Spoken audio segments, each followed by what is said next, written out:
Ето тук ще правим и двоен таван. Единия пази от боклуците, втория разпръсква светлината.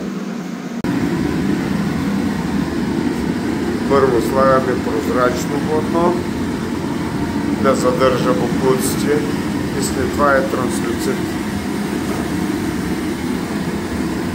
Установихме прозрачно платно първо. Значи в този случай можеше да не се слага, нали, тук отшпаковано и бодисано. Иначе, ако е на бетон или на мазилка, слага се лента и слага се такова платно първо, за да като падне буклука, да падне върху него. Не върху транслюцида. Сега ще слагаме транслюцид. И ето вече сложихме транслюцид.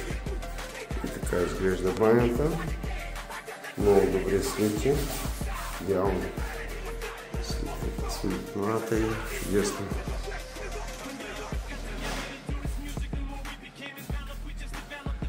Сега ще сложим и едно немско корнишче по обиколка и ще стане перфектно.